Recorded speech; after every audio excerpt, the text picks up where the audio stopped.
Tengan todos muy buenos días, el Señor les bendiga. La verdad que es una alegría volver a reunirnos para compartir la palabra del Señor. Hoy vamos a abrir nuestras Biblias en el Evangelio según San Juan, capítulo 19.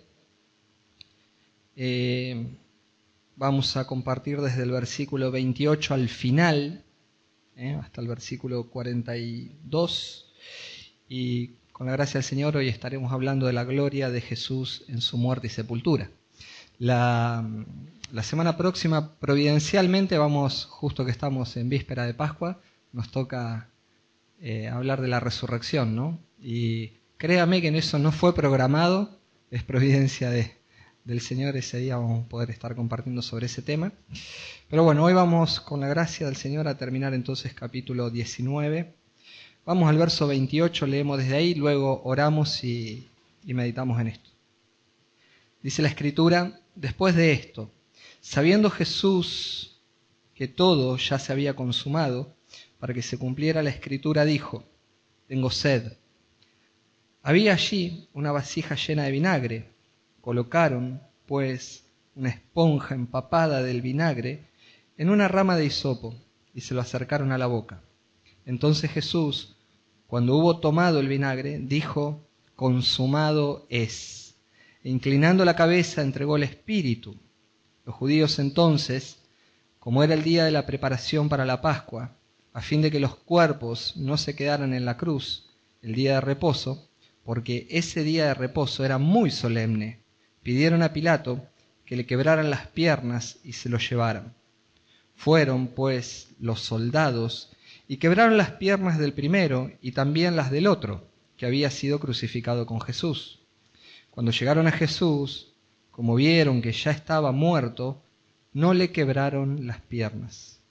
Pero uno de los soldados le traspasó el costado con una lanza, y al momento salió sangre y agua. Y el que lo ha visto ha dado testimonio, y su testimonio es verdadero. Y él sabe que dice la verdad, para que ustedes también crean. Porque esto sucedió para que se cumpliera la Escritura: no será quebrado hueso suyo.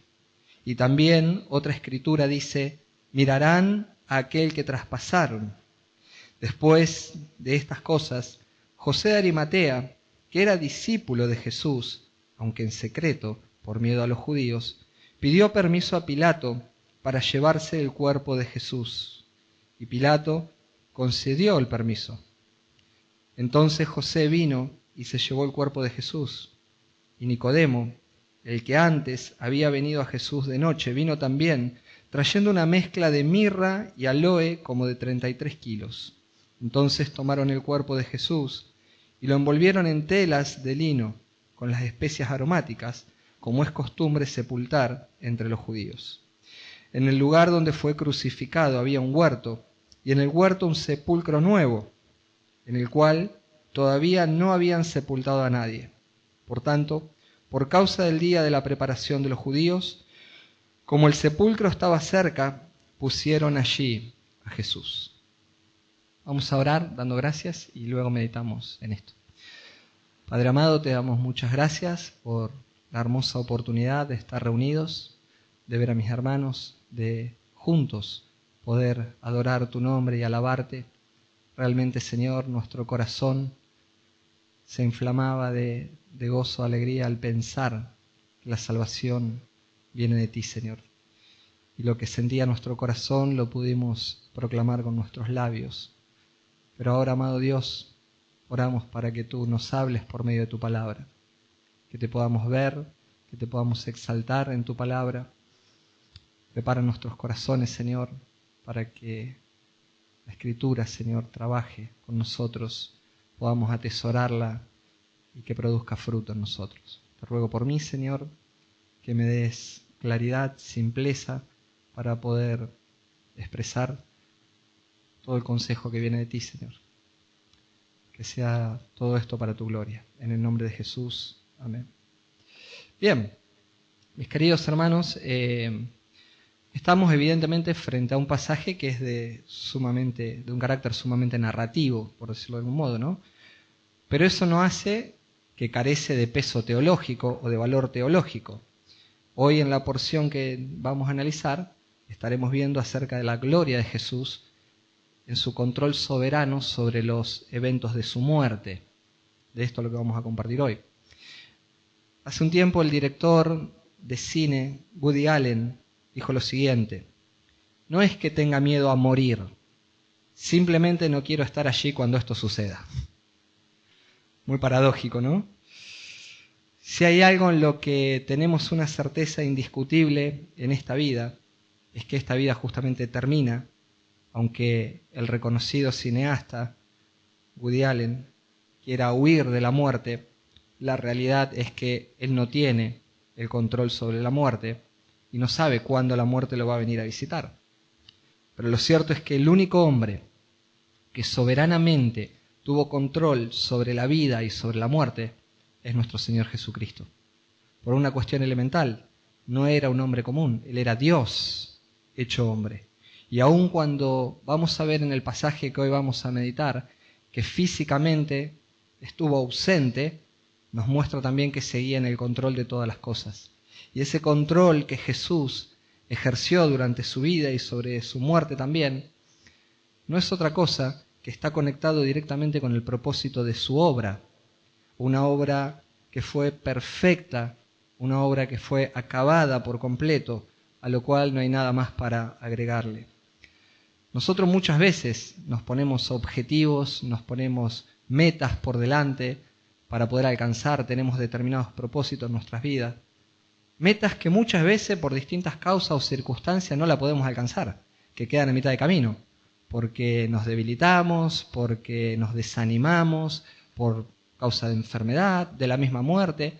Podríamos nombrar miles de circunstancias por la cual dejamos metas sin cumplir, objetivos sin cumplir.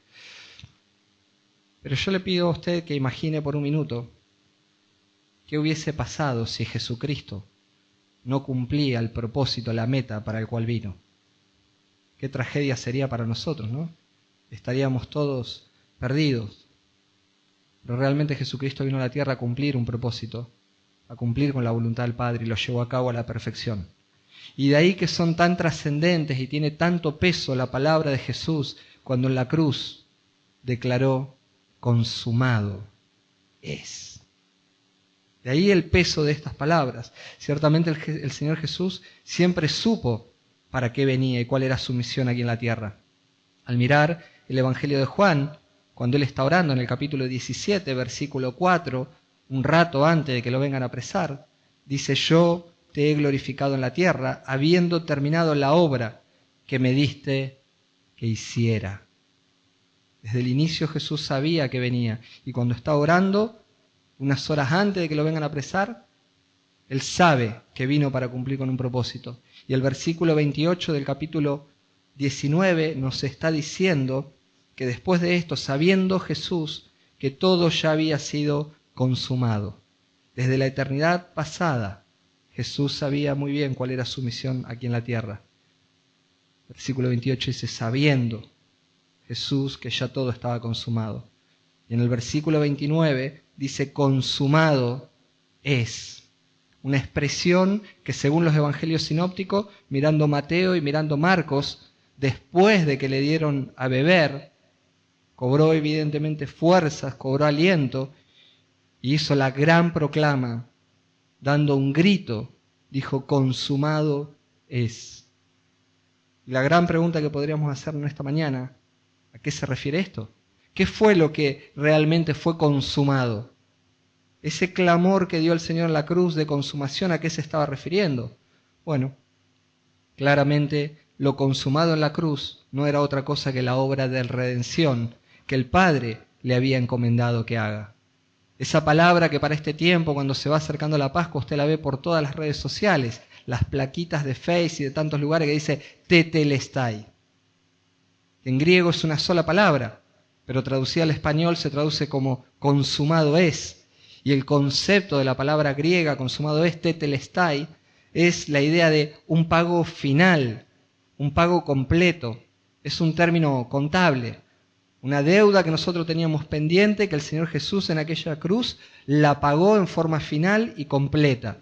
Y es por esa causa que el autor de los Hebreos, en el capítulo 9, en el versículo 12, haciendo referencia a Jesús, dice: entró al lugar santísimo una vez para siempre, no por medio de la sangre de machos cabríos y de becerros, sino por medio de su propia sangre, obteniendo redención eterna. Obteniendo la redención eterna. El concepto de redimir es el concepto de efectuar un pago, de volver a comprar lo que ya le pertenecía, porque todo le pertenecía al Señor. Y en el huerto del Edén, cuando el hombre cayó en pecado, cedió el bastón de mando a Satanás. Pero por medio de la sangre de Jesús todo fue recuperado. Por medio de la sangre de Jesús hoy tenemos el privilegio de ser nosotros, quienes creemos en Él, una nueva criatura. En aquella cruz, cuando Jesús dijo consumado es, lo que estaba diciendo es que se estaba haciendo expiación por el pecado, que todas las exigencias de la ley fueron cumplidas por la vida perfecta de nuestro Señor Jesucristo. Es decir, que su vida fue el pago por nuestros pecados. En aquella cruz ahora estaba aquel Cordero de Dios, aquel Cordero perfecto de Dios, que era el que quitaba verdaderamente el pecado del mundo. Los sacrificios en el Antiguo Testamento lo único que hacían era cubrir el pecado, pero ahora el Cordero perfecto había quitado el pecado del mundo, ya no lo cubría simplemente.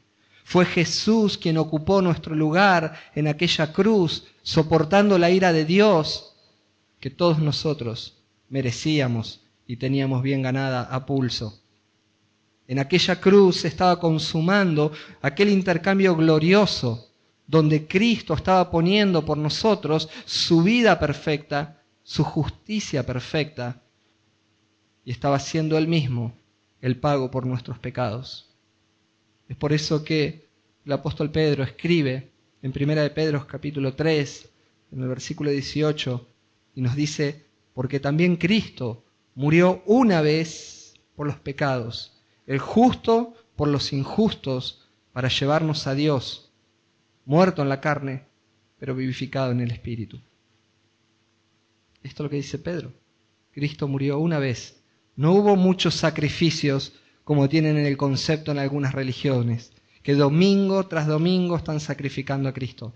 El sacrificio fue una sola vez y el pago fue completo, total, absoluto, para siempre. Y el precio de esa sangre fue suficiente y es el justo salvando a los injustos.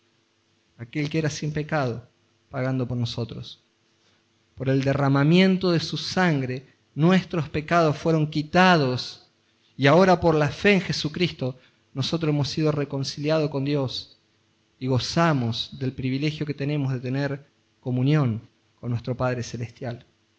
Entonces cuando Jesús exclamó: consumado es, su obra perfecta de redención le asestó un golpe mortal al reino de las tinieblas. Esa palabra asestaron sobre el reino de las tinieblas un golpe mortal, derrotando en esa cruz al pecado, a Satanás y a la misma muerte, y dio de esa manera cumplimiento a todas las profecías que se habían hecho en el Antiguo Testamento sobre la persona de Jesús. Por eso es que siempre enfatizamos desde este lugar que de Génesis a Apocalipsis toda la Biblia apunta hacia Jesús. Y es interesante que después que hizo esta gran proclama, inmediatamente dice la Escritura que inclinando la cabeza entregó su espíritu.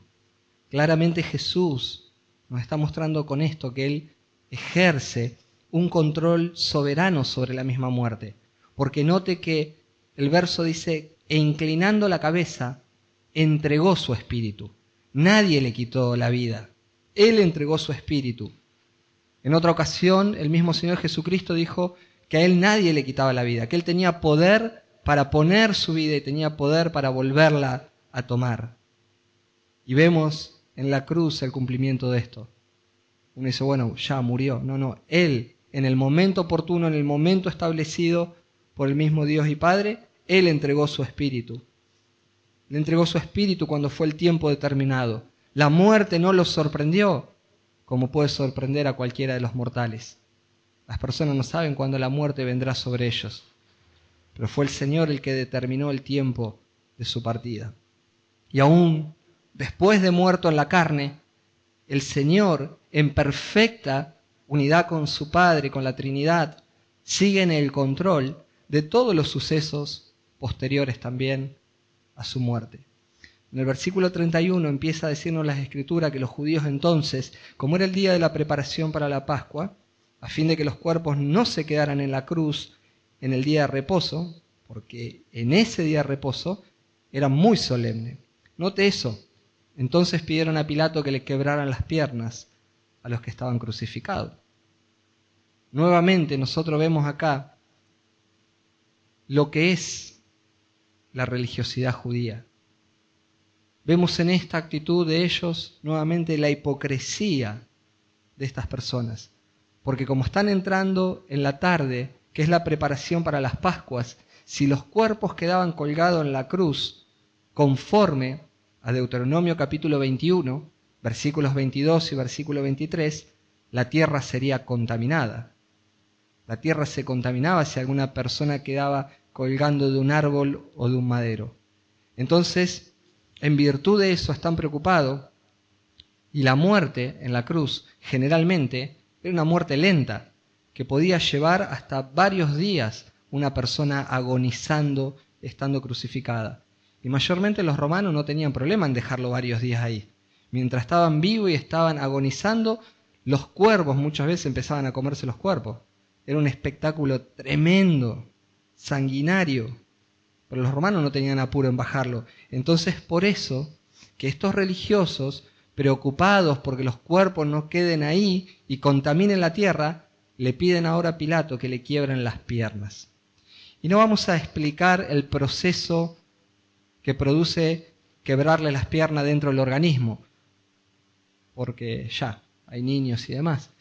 Si quiere puede investigarlo. Lo que sí claramente, quebrarle las piernas a los crucificados aceleraba su muerte. Y es tremendo este pedido que hacen los judíos, porque esto ilustra en una forma terrible lo que es la ceguera espiritual y la dureza de los corazones. Porque ellos están preocupados porque la tierra no se contamine, están preocupados porque quieren participar de las Pascuas, pero no están preocupados por la muerte de un inocente, no están preocupados por seguir usando violencia para acelerar la muerte de ese inocente. Podríamos decir nosotros que esto es la hipocresía en su máximo esplendor. Esto es lo que hace la vida religiosa. Y con el permiso de Pilato, porque ellos fueron a pedirle permiso a Pilato porque no podían quebrar las piernas sin el permiso, y aunque la Biblia no dice que le dio permiso, implícitamente entendemos que se lo dio, porque con el permiso de Pilato dice que los soldados volvieron y fueron derecho a quebrar las piernas a los crucificados. Quebraron al primero, quebraron al segundo, pero fue grande la sorpresa cuando llegaron a Jesús, porque Jesús ya estaba muerto. Y esto no fue casualidad. Esto no aconteció de casualidad. Los soldados romanos eran expertos en el reconocimiento de los muertos. Eran personas que estaban acostumbradas a la guerra, a las invasiones. Si había algo que ellos identificaban rápidamente, eran personas muertas. Pero aún así, dice la Escritura que uno de los soldados le traspasó el costado con una lanza y al momento salió sangre y agua. Uno de los soldados, aun sabiendo que Jesús ya estaba muerto, dice que lo traspasó en el costado, porque evidentemente quería asegurarse esta persona de que Jesús estuviera muerto. Y nuevamente nosotros vemos en esto el control soberano de nuestro gran Dios. ¿Por qué le digo que vemos el control soberano y esto nos muestra la gloria del Señor? Porque más allá de que este soldado vino a traspasarlo para asegurarse de que estuviera muerto, esto estaba dando cumplimiento a una profecía. Y antes de hablar de esta profecía, déjeme abrir un paréntesis acá. Porque el hecho de que Jesús estaba muerto y aún lo traspasaron con esa lanza, quiero abrir este paréntesis porque esto da por tierra la teoría de muchos eruditos racionalistas o liberales escépticos que afirman que Jesús no había muerto en la cruz, que Jesús simplemente se había desmayado por causa del tormento físico que le habían dado, y que cuando lo llevaron al sepulcro, que era un sepulcro oscuro, frío, eso lo hizo reaccionar, y esa es la explicación a la resurrección. Nada más infame que eso. Después del tormento que le infligieron, los soldados romanos identificaron que estaba muerto. Y aún para asegurarse, dice que lo traspasaron con una lanza en su costado. Esto es lo que realmente aconteció. Y no solamente Juan como testigo ocular está viendo lo que pasó, sino que sabemos por el Evangelio de Marcos, en el capítulo 15, versículo 44 y versículo 45, que fue el mismo centurión romano que fue a darle testimonio a Pilato de que Jesús ya estaba muerto. No era un judío, no era un discípulo, hubo un centurión romano, un militar romano, a cargo de un destacamento, un hombre pagano, que fue el mismo que dio testimonio de haber constatado la muerte del Señor Jesús. Para ese tiempo, también donde Juan escribe esto, note el detalle que nos da, porque dice que del costado salió sangre y agua. Y en este mismo paréntesis, yo creo que esto no está puesto acá de casualidad, esta observación que del cuerpo salió sangre y agua, porque para este tiempo donde Juan escribe su evangelio, ya comenzaba a circular la idea de los gnósticos, donde decían que Dios no podía habitar en el cuerpo de un hombre, porque la materia es mala. Entonces, aquellos que decían creer en Jesús, pero que desviaban verdaderamente la fe, no aceptaban que Jesús era hombre al 100%. Entonces veían en Jesús una especie de fantasma. No podía ser un cuerpo material el de Jesús. Y justamente esta referencia que Juan nos está dejando aquí, dice que del cuerpo salió sangre y agua. Y nosotros sabemos que cuando un cuerpo está muerto ya larga lo último, que es la sangre y los fluidos, y no hay más nada. Eso es un cuerpo muerto. Pero eso también es una visión clara de que Jesús era hombre al 100%, que tenía carne, que tenía sangre, que tenía huesos, que era un hombre como cualquiera de nosotros. Y así decía la Escritura que tenía que ser. Y al mismo tiempo era 100% Dios. Un misterio que muchas veces a la mente humana le cuesta entenderlo, pero esto era así. Y Juan, como un testigo ocular que estuvo a los pies de la cruz, registra ahora esta escena confirmando la muerte de Jesús. Jesús no estuvo desmayado, Jesús no era un fantasma, era un hombre al 100% y dejó su sangre derramada en aquella cruz. Salió sangre, agua, y esto anula toda teoría de que era un cuerpo inmaterial. Y en medio de eso, Juan nos declara su propósito en el verso 35. Verso 35 dice, el que lo ha visto ha dado testimonio, y su testimonio es verdadero, y él sabe que dice la verdad, para que ustedes también crean. Juan vio todo esto y lo deja registrado, dando testimonio y afirmando que lo que él vio es verdad. No solamente lo afirma el centurión romano, sino Juan y todos los que estuvieron en la cruz saben que Jesús había muerto. Pero él deja registrado afirmando que esto es verdad, y el propósito que Juan tiene es que los que lean esto ahora crean que Jesús es Dios, crean que Jesús era 100% hombre, que Jesús murió y que Jesús resucitó. Y este es el propósito del Evangelio de Juan, que hemos reiterado infinidades de veces a lo largo de este año y medio donde venimos predicando este Evangelio. En Juan capítulo 20, versículo 30 y 31 dice que muchas señales hizo también Jesús en presencia de sus discípulos que no están escritas en este libro. Pero estas, las que se dejaron registradas, pero estas se han escrito para que ustedes crean que Jesús es el Cristo, el Hijo de Dios, y para que al creer tengan vida eterna en su nombre. Este es el propósito del Evangelio de Juan. Y todo lo que escribió, lo escribió para que nosotros creamos. Y ahora nos está diciendo, este hombre, o mejor dicho, este Dios que se hizo hombre, nosotros lo vimos en la cruz morir. Por tanto, creemos en la resurrección de nuestro Señor Jesucristo. Y ahora pasa inmediatamente en el versículo 36 a dar una explicación. Versículo 36 dice, porque esto sucedió para que se cumpliera la Escritura, no será quebrado hueso suyo. Y también otra escritura dice, mirarán a aquel que traspasaron. No solamente Juan da testimonio de lo que había pasado en la cruz para que creamos, sino que también registró este tema de que habían pedido los judíos de quebrarle las piernas y todo esto. Y cuenta lo de la lanza, porque Juan sabe que esto tenía un cumplimiento profético. Otra vez podemos observar la gloria del Señor en el control soberano de todo lo que está sucediendo alrededor de Él. Porque mientras Él estaba pendiendo de la cruz, Jesús estaba entregando su vida, pero al entregar su vida al mismo tiempo evitó que los soldados romanos le pudieran quebrar las piernas, porque había que darle cumplimiento a esa profecía. Recuerde que no se murió de casualidad, entregó Él su espíritu. Y en ese mismo instante, cuando llegaron a Él, ya no pudieron quebrarle las piernas. Al mirar Éxodo, en el capítulo 12, versículo 46, ustedes saben que en Éxodo 12 se le da la institución de cómo debían celebrar la Pascua. Y hay un montón de requisitos ahí. Pero en el versículo 46 se dice que el cordero pascual no debería quebrarse ningún hueso. Y ese cordero apuntaba a Cristo. Ese cordero tipificaba a Cristo. Por eso cuando Juan el Bautista lo vio venir, dijo, este es el cordero de Dios que quita el pecado del mundo. Y al cordero no se le podía quebrar ningún hueso. Pero aún más allá de la tipología de Éxodo capítulo 12, que también se encuentra en Números, el mismo texto, el Salmo capítulo 34, versículo 20, tiene una profecía más directa diciendo que Él guarda todos sus huesos, ni uno de ellos es quebrantado.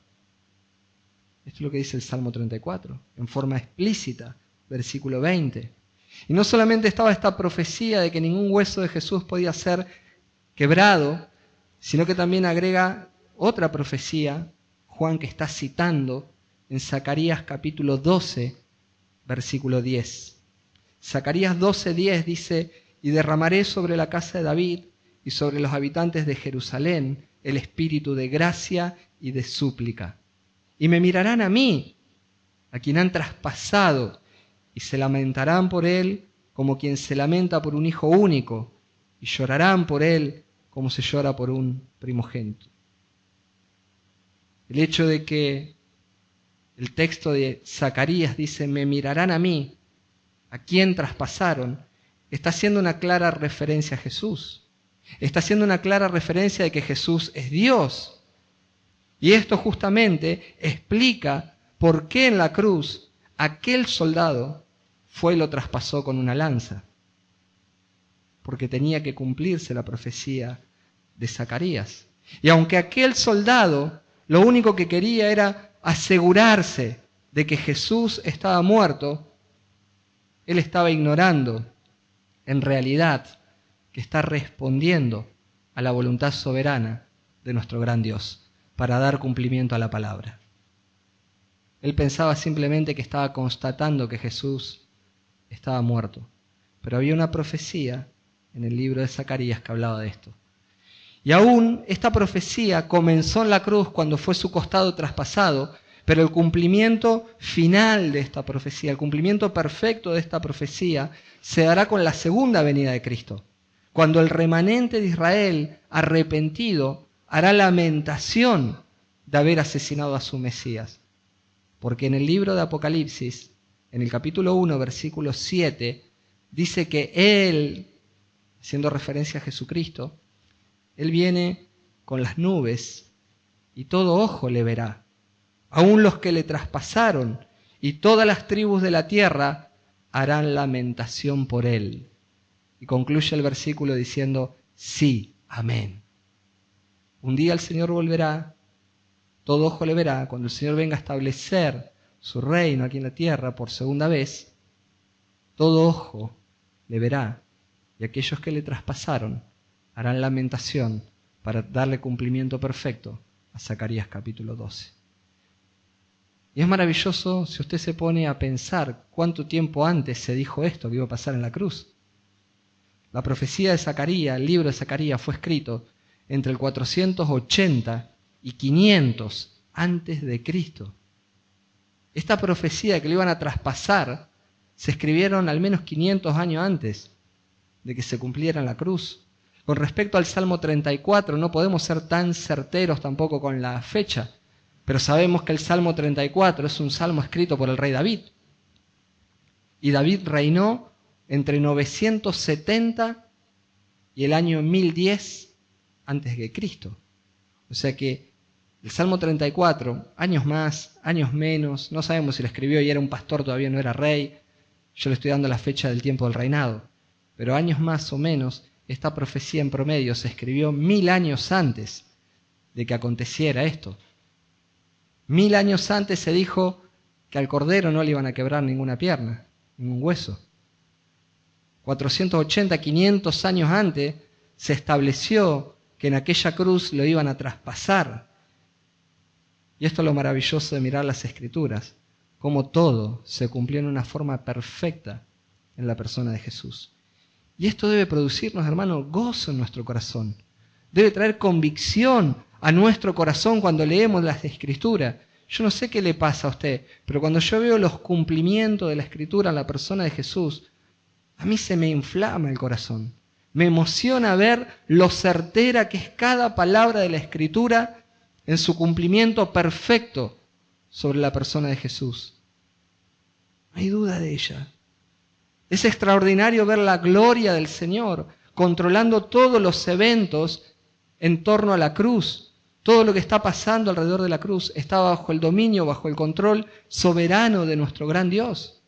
Esto es maravilloso, pero no solamente tiene control y muestra su gloria en lo que está pasando alrededor de la cruz, sino es glorioso ver cómo soberanamente también va a controlar los hechos o los sucesos que van a acontecer ahora en torno también, después de su muerte, y en torno a la sepultura.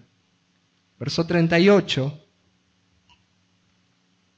la Escritura dice que después de estas cosas, José de Arimatea, que era un discípulo de Jesús, aunque en secreto porque tenía miedo de los judíos, le pidió permiso a Pilato para poder darle sepultura al cuerpo. Es notable que ahora en la escena acá, en estos dos versículos, 38 y 39, aparecen dos personajes en la escena. José de Arimatea y el otro es Nicodemo. Es interesante porque no tenemos mucha información acerca de José de Arimatea. Si miramos los evangelios paralelos, es notable que siempre José de Arimatea aparece acá, en el relato en torno a la cruz y a la sepultura. Y si bien no tenemos mucha información por los evangelios paralelos, por los sinópticos, podríamos decir que era un hombre rico, que era un hombre bueno y un hombre justo, lo describe la Escritura. Que al mismo tiempo era un hombre que esperaba el reino de Dios y que era miembro del Sanedrín, al igual que Nicodemo.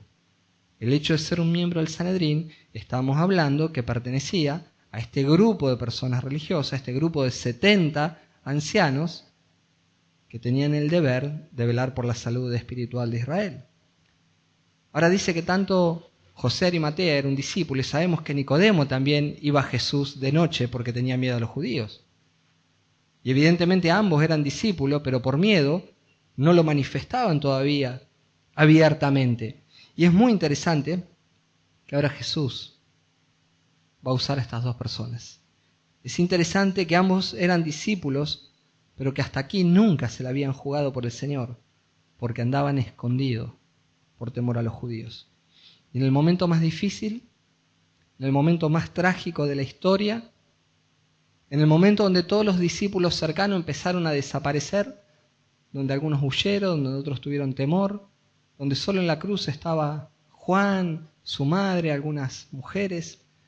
En el momento donde las papas, diríamos nosotros, en criollo, quemaban, donde las papas ardían y todos medio que se abrieron, en ese momento, estos dos hombres que tenían una actitud de cobardía y pecaminosa, ahora en el momento más crucial se identifican con Jesús y van a pedirle el cuerpo a Pilato para poder darle sepultura. En el momento más complicado, donde cualquier discípulo podía haber sido apresado también. Qué interesante, ¿no? Y también vemos la gloria del Señor en esto. También vemos su control soberano ahora utilizando a estas dos personas para cumplir su plan divino.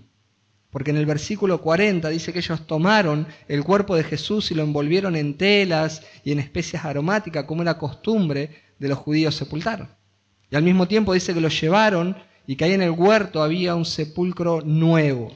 El relato de Juan dice que tomaron el cuerpo de Jesús y que lo envolvieron en especias aromáticas, pero notemos que Juan nos da un detalle. Dice que esas especias aromáticas que llevó Nicodemo, que eran de mirra y aloe, pesaban 33 kilos. Y uno dice, ¿por qué este detalle? A mí me llamó inmediatamente la atención, ¿por qué este detalle del pesaje? Cuando me puse a investigar sobre eso, es interesante el detalle que él nos aporta, porque era el peso que habitualmente se usaba de especias aromáticas para ungir a un rey. O tenía que ser una persona sumamente adinerada, una persona para que la unjan de tal manera. Qué tremendo, ¿no? Y al mismo tiempo le dieron ungimiento en especias como un rey, pero al mismo tiempo Juan también nos dice que el cuerpo fue llevado y colocado en un sepulcro nuevo. Y no nos dice de quién es ese sepulcro, pero nosotros sabemos, porque Mateo en el capítulo 27, versículo 60, revela quién es el dueño de ese sepulcro que nunca había sido usado. Y el dueño de ese sepulcro no era nada más ni nada menos que José de Arimatea. Y qué precioso, hermano, es ver que estos dos hombres que hasta hace muy poco tiempo tenían una actitud de temor a los religiosos, una actitud de cobardía por lo que le podían decir, ahora abandonan su cobardía y tienen el privilegio de tener en sus manos el cuerpo de Jesús, de ungirlo verdaderamente como el Rey de Gloria y de llevarlo a un sepulcro que nunca había sido usado. Un sepulcro que tal vez seguramente José de Arimatea lo habría preparado para él, no lo sabemos. Es un poco especulativo, pero que no tuvo problema en ponerlo al servicio de su Señor. Pero por encima de la acción valerosa que está teniendo Nicodemo y la acción valerosa de José de Arimatea, de la fuerza que sacan estos hombres en este momento, está el poder y está la gloria del Señor controlando todos los sucesos de la historia y utilizando la vida de estos dos hombres para llevarlo a un cumplimiento profético, tal cual como la Escritura lo revelaba en Isaías capítulo 53. Isaías 53, en el versículo 9, dice que se dispuso con los impíos su sepultura, pero con el rico fue en su muerte. Qué extraordinario, ¿no? Fue crucificado el Señor Jesús entre dos reos, entre dos delincuentes. Estaba siendo tratado como un delincuente, como un reo digno de muerte. Esto es lo que estaban haciendo con Jesús. Sin embargo, ahora por manos de Nicodemo es ungido como un rey y se lo lleva a un sepulcro nuevo. Aunque los religiosos judíos, hemos dicho un par de semanas atrás, tenían en su mente crucificar a Jesús porque era la mejor manera de matarlo, mostrando que era un maldito, que no era ningún rey como él decía, sino que para ellos era un farsante. Ahora lo habían logrado crucificar, lo habrían matado como un reo. ¿Y sabe qué? Todo reo, aunque sea judío, tenía que ser sepultado en las afueras de Jerusalén. No le permitían darle una buena sepultura. Sin embargo, aunque ellos tienen determinado eso en su corazón, estaba establecido que su sepultura fuera con los ricos, en su muerte fuera con los ricos, que fuera tratado como un rey, ungido como un rey y sepultado como un rey. Y para ir cerrando ya la idea, como podemos apreciar, como empezamos hablando, si bien esta es una porción sumamente narrativa para concluir el capítulo 19, no por eso le falta peso de gloria, no por eso le falta peso teológico.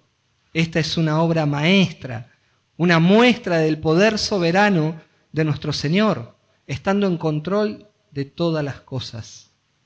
Y a modo de aplicación, pensemos lo que podemos sacar para nosotros. En primer lugar, en aquella cruz brilló, hermano, todo el esplendor de su gloria cuando Jesús exclamó: consumado es. En aquella cruz se estaba viendo toda la gloria del Señor. La redención nuestra fue consumada. El acta de los decretos, como le dice Pablo a los colosenses, el acta de los decretos que nos era contraria, aquel pagaré que estaba firmado de propia mano con tu deuda, con tus pecados, de los cuales vos no podías escapar y yo tampoco. Ese acta de los decretos que nos era contraria y que nos condenaba, ese acta que decía culpable y merecedor del juicio y del castigo eterno, cuando Jesús dijo: consumado es, el precio fue pagado. Y ese acta, cuando creemos en él, fue anulada. En aquella cruz se vio la gloria porque el pecado fue expiado. La muerte, Satanás fueron vencidos y la gloria del Señor brillaba como nunca en aquella cruz. Porque todo estaba temblando en la presencia de su grito cuando dijo: consumado es. En segundo lugar, vemos la gloria del Señor en el ejercicio de su soberanía a través de todos los eventos de la historia. A través de todos los eventos de la historia. Todo lo que sucedió y lo que sucede está siempre bajo el control soberano de nuestro gran Dios. Vemos cómo Él mantuvo su vida a salvo cuantas veces lo quisieron matar y no pudieron. Y cuando llegó el tiempo oportuno fue Él el que entregó su vida, nadie se la quitó. Y Él tenía poder para sanar, para liberar, para resucitar. Él subió a la cruz voluntariamente y porque Él controla todos los eventos, permitió que lo coronen con espina. Él soberanamente permitió, para darle cumplimiento a las Escrituras, que todos los que estaban ahí jueguen con su ropa. Él permitió que lo traspasen en el costado.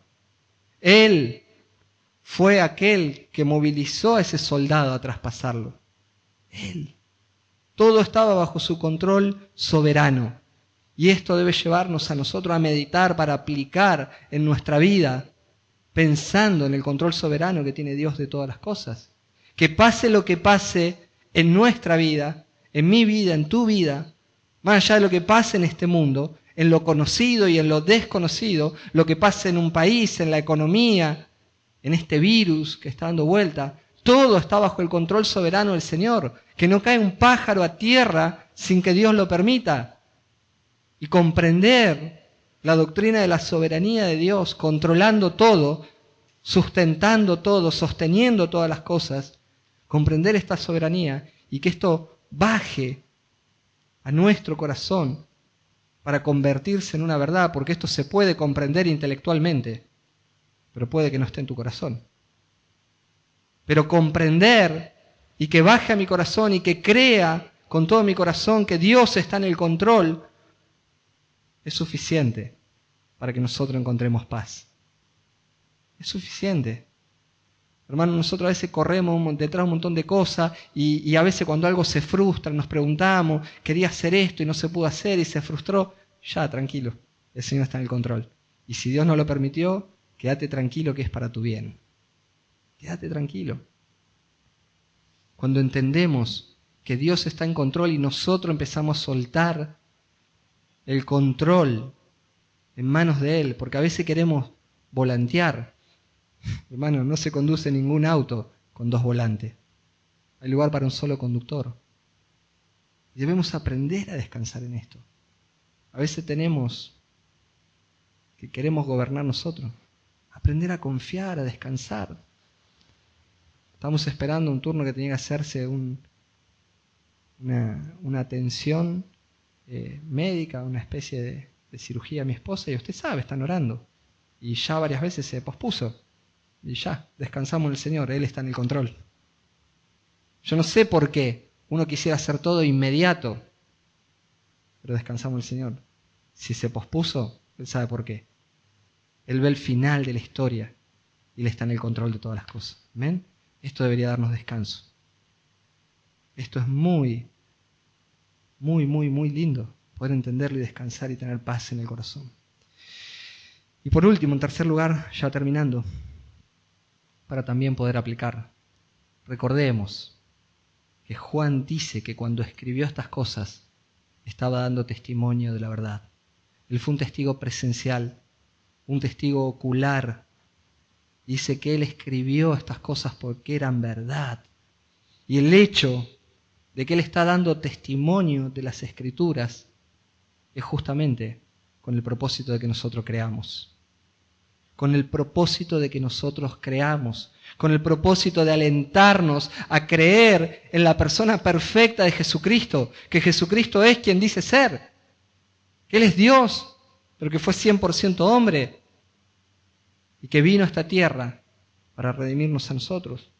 Y esto al mismo tiempo debe alentarnos para que nuestra fe crezca en la confianza de la suficiencia de las Escrituras. A veces vamos a las Escrituras y la leemos como si fuera un libro de cuentos. De ninguna manera. Es palabra de Dios. Cada punto y cada coma es palabra de Dios. Y así debemos ir a ella, con un corazón sensible, tierno, esperando que Dios nos hable, creyendo en la suficiencia de las Escrituras, porque estas cosas fueron escritas para que creamos, para que obtengamos salvación y que para que cada día que meditamos en ella podamos ver y conocer profundamente a Dios. Las Escrituras, hermanos, son suficientes para nosotros. Y si creemos en Jesús, debemos creer de todo corazón en su palabra. Y de esa manera llevaremos gloria al Señor. ¿Bien? Vamos a orar. Padre, te damos muchas gracias. Te damos gracias por Jesús. Te damos gracias por la cruz. Te damos gracias por tu gloria, por tu amor hacia nosotros. Qué maravilloso es ver que alrededor de la cruz y aún después vos seguías estando en el control de todas las cosas. Que nada pasó sin tu permiso. Que aun cuando todas las personas pensaban que estaban haciendo tal o cual cosa, eras vos controlando en tu poder soberano y utilizando las vidas de esas personas para el cumplimiento de tu misión. Qué maravilloso es poder pensar en que en aquel grito, en aquella proclama consumado es, nuestros pecados estaban siendo pagados, que nuestro lugar fue ocupado por Jesús, y la vida perfecta y la justicia de Jesús fueron imputadas a nuestro favor. Te damos gracias por Jesús, te damos gloria y honra y alabanza. Te damos gracias porque al mirar estas cosas vemos tu poder soberano y muchas veces en debilidad pecamos, Señor, contra ti porque nos falta confianza. Te pedimos perdón porque muchas veces leemos las Escrituras con liviandad, con ligereza, sin darle la atención debida. Te pedimos perdón porque muchas veces no descansamos en la suficiencia de las Escrituras, porque muchas veces no le damos el crédito que ellas tienen, siendo que es tu palabra, inspirada, poderosa, que nos llevan hacia ti cada día. Ayúdanos, Señor, a comprender estas verdades y llevarlas por práctica en nuestra vida, para que de esa manera le demos gloria a tu nombre. Te damos gracias por todo y te lo pedimos en el nombre de tu Hijo amado Jesús. Amén.